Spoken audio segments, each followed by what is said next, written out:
Ikikutangazia moja kwa moja kutoka mjini Goma, mashariki mwa Jamhuri ya Kidemokrasia ya Kongo. Hii ni idhaa ya Kiswahili ya MTV. Hujambo na karibu katika taarifa yetu ya habari ya siku ya leo ya Novemba mosi mwaka 2024, na miongoni mwa yale utakayoenda kuyasikia kwa siku ya leo ni pamoja na kiongozi wa kanisa la Uamsho nchini Kongo, Askofu Mkuu Evariste Giba ametoa wito kwa wakongomani wote kupinga jaribio yoyote la marekebisho ya katiba ya Kongo. Na muungano wa jeshi la Kongo FARDC na jeshi la ulinzi la wananchi wa Uganda UPDF limetangaza kuwaokoa raia 118 mikononi mwa magaidi wa ADF. Msikilizaji na mtazamaji wa MTV mahali popote pale ulipo, hayo ni machache tu kati ya yale mengi ambayo tuko nayo katika meza ya matangazo ya MTV, na kwa niaba ya wote tutakaosikia katika taarifa hii ya habari, mimi ni Tryphon Odas nikikuletea matangazo haya moja kwa moja nikiwa hapa mjini Kigoma nchini Tanzania.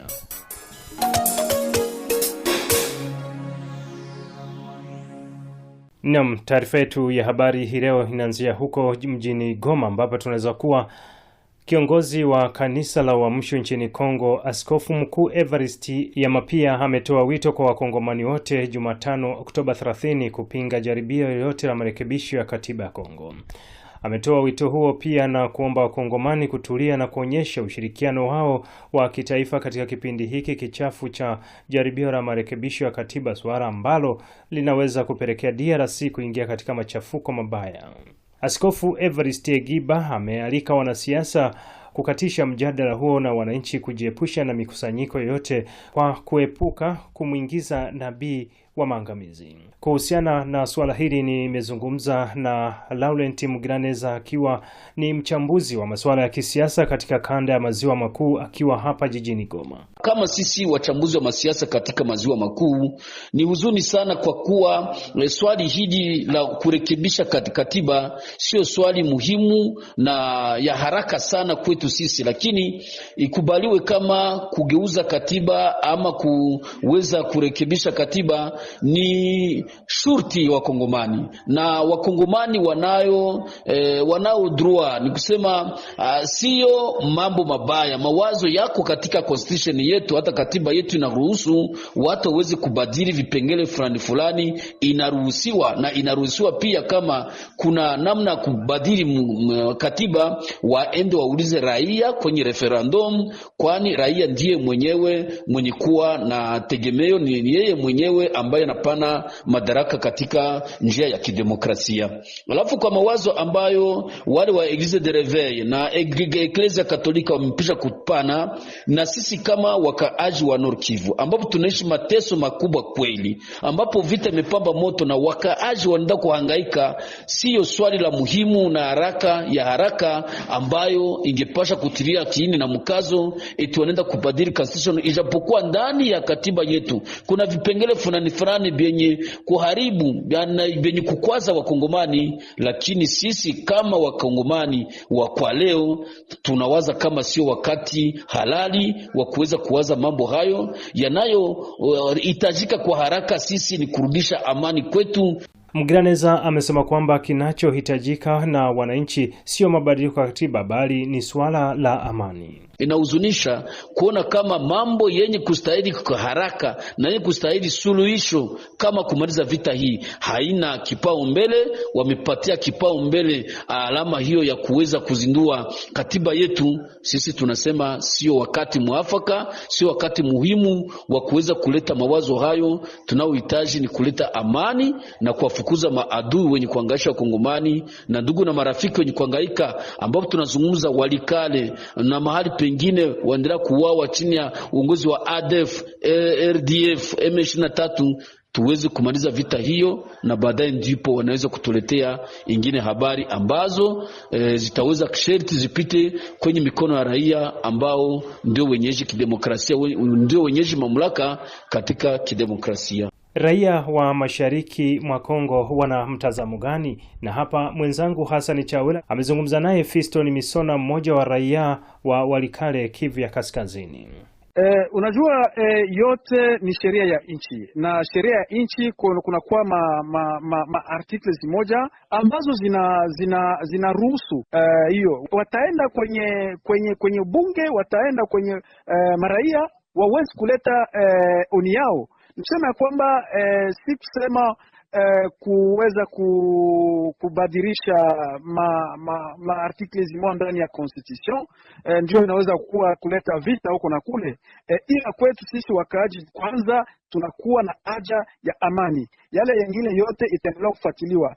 Lakini ya muhimu kujua ya kwamba ndani ya constitution kuna kwa articles zimoja ambazo zinakuwa za mbaya, zinaendelea kuharibisha nchi, zinaendelea kupatia watu wa moja nguvu ya kuweza kuharibisha nchi. Na ikiwa kama inakuwa ya muhimu kuweza kukifanya, hayakuwa mpaka sasa matatizo. Na unajua kwamba nchi yetu ya demokrasia ya Kongo ni kidemokrasia, na wale ambao wanaleta maoni yao hakuna mtu yoyote ambaye anaweza kuwakataza kusema kama wakileta maoni sisi tunawakataza, kwa sababu ni katiba ya nchi ndio inapatia wakazi wa raia kuweza kuleta oni yao ikiwa kama wanakutana kuko shida fulani. Na MTV imezungumza vile vile naye Christopher Mnyanderu, mmoja wa wanaharakati wa mashirika zinazotetea haki za kibinadamu nchini Kongo. Ni sharti tuweze kuwa makini. Unajua, kama wafanyasiasa wanakuwa wakiharibu mambo, ni wakati ambapo wanakuwa wakitumika ili waweze kuendelea kubaki kwenye madaraka, kwa sababu woga yetu ambayo sisi watetezi wa haki za binadamu ni kuona kwamba nini ambayo inasukuma raisi wa Kongo kusema ni sharti watu waweze kubadilisha sheria hiyo, kitabu ya sheria ya Kongo.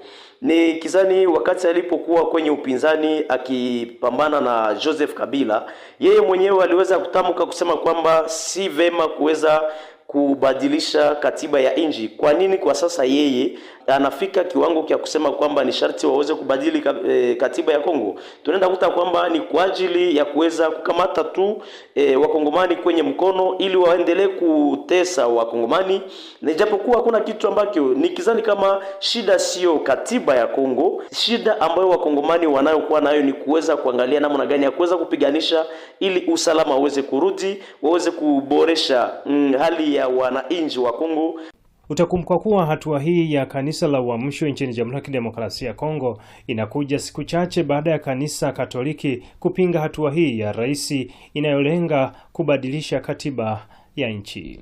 Na huko Ituri, muungano wa jeshi la Kongo FARDC na jeshi la ulinzi la wananchi wa Uganda UPDF limetangaza kuwaokoa raia 118 mikononi mwa magaidi wa ADF waliokuwa wakiwashikilia siku nyingi. Mateka hao wa ADF wamepokonywa kwa nguvu mikononi mwao, akisema Kanari Maki Hazukai, msemaji wa operesheni za kijeshi Sakola namba 1 kaskazini mwa mkoa wa Kivu Kaskazini na sehemu moja ya Ituri, Alhamisi hii ya Oktoba 31 mwaka 2023.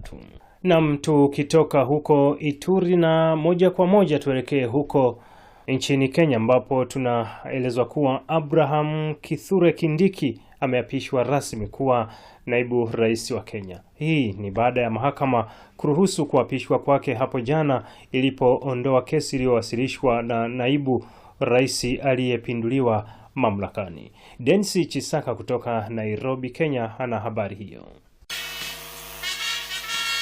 Mwendo wa saa 3 asubuhi, Profesa Kithure Kindiki amewasili katika ukumbi wa mikutano wa KICC akiwa ameandamana na mke wake, tayari kwa siku hii kuu atakapochukua rasmi kiapo na kuwa naibu wa rais wa 3 wa Kenya chini ya katiba mpya ya mwaka 2010.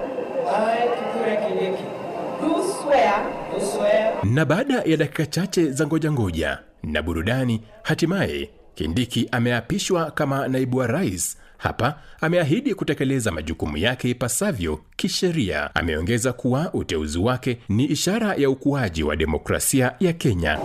I have come to believe that Kenya is the country of possibility. Your Excellency, for a person such as I to stand here today and take oath of the office of the Deputy President, it can only happen in Kenya. Katika hafla hiyo, Rais William Ruto, ambaye amewasili nchini masaa machache kabla ya hafla hii kutoka Burundi kuhudhuria mkutano wa COMESA, amemlimbikizia sifa Profesa Kindiki akisema ana tajriba pana ya kupeleka Kenya mbele, kwani ni mchapakazi mwenye bidii. And without illness, my brother Abrake, I listen to you. The people of Kenya are listening to you. Serve without bias, without illness, without favor, without affection, and without fear. Ruto amemtaka naibu wake mpya kuweka maslahi ya Wakenya wote mbele kwenye majukumu yake. Rais amewataka magavana, wabunge na wawakilishi wadi kuwatumikia Wakenya wote kwa uadilifu bila kujali ikiwa waliwapigia kura au la. Dennis Chisaka, MTV Online, Nairobi. Ni ripoti hiyo Dennis Chisaka kutoka huko nchini Kenya kama ilivyofafanua. Na sasa tuelekee huko nchini Tanzania, hasa katika mji mkuu wa nchi hiyo jijini Dodoma. Licha ya kuwepo kwa utapiamlo katika baadhi ya maeneo nchini Tanzania, serikali ya nchi hiyo imezitaka halmashauri zote kuhakikisha kuwa fedha za kutekeleza afua za lishe zinatumika kama ilivyokusudiwa ili kubaini matatizo ya utapiamlo nchini Tanzania. Kauli hiyo imetolewa jijini Dodoma na Neema Mwapili, mkurugenzi msaidizi wa huduma za lishe kutoka Wizara ya Afya, kuhusu maadhimisho ya siku ya lishe kitaifa, ambapo amesema ni vyema wadau wote kuendelea kushirikiana na serikali katika kuimarisha utoaji wa huduma za lishe ili kukabiliana na utapiamlo wa aina zozote.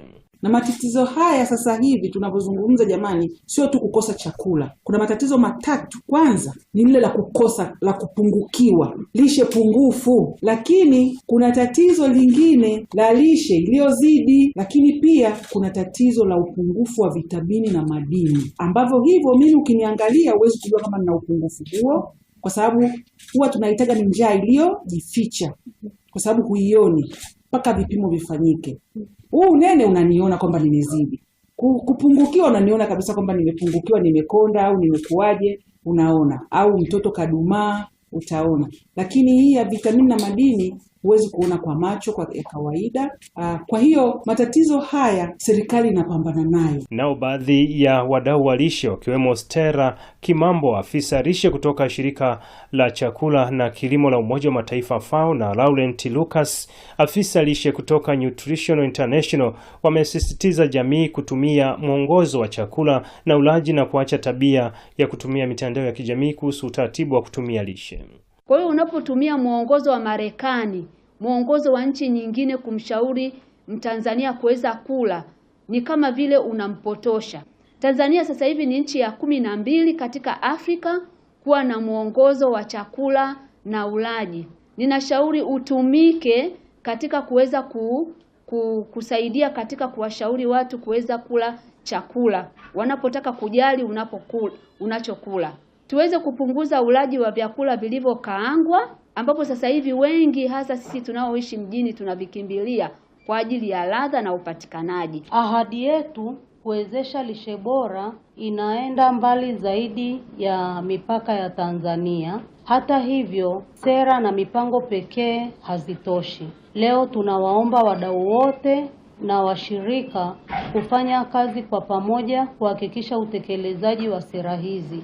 Nutrition International inabaki na dhamira ya kuendelea kushirikiana na serikali na washirika wetu ili kuhakikisha kila kijana anapata fursa ya kufikia uwezo wake kamili. Maadhimisho ya siku ya lishe kwa mwaka huu wa 2024 nchini Tanzania yameongozwa na kauli mbiu semayo mchongo ni afya yako, zingatia unachokula, ambapo Tanzania huadhimisha siku ya lishe kitaifa kwa lengo la kuongeza uelewa wa jamii kuhusu manufaa ya lishe bora na hatua madhubuti zinazopaswa kuchukuliwa na wananchi. Waziri wa biashara ya nje Mheshimiwa Julian Paluku aliyeshiriki kilele cha kibiashara nchini Bujumbura mwanzoni mwa wiki hii ametangaza uhamasishaji wa nchi za bara la Afrika kuunda viwanda vitakavyowezesha kujitegemea kijasiriamali na kiuchumi. Comme vous le savez, le président de la République, son Excellence Félix Antoine Tshisekedi, tient à remettre la RDC au cœur de tous les débats économiques. Le rôle que nous jouons, c'est de pouvoir mobiliser tous les pays du COMESA, qui sont au nombre de 21, de désormais pencher vers les chaînes de valeur. Parce que depuis 1960, lors des indépendances africaines, on a fait que l'industrie extractive. On a fait l'extraction de nos minéraux vers les pays occidentaux, mais on a capté seulement que 3% de la valeur marchande de nos produits. Et donc pour le président de la République, nous devons migrer vers la transformation de nos ressources. C'est la raison pour laquelle le thème qui a été débattu au sein de ce sommet, c'est comment nous pouvons, dans cet environnement de changement climatique, migrer vers les chaînes de valeur au niveau de l'agriculture pour nous permettre de transformer nous-mêmes notre agriculture, mais également notre secteur minier.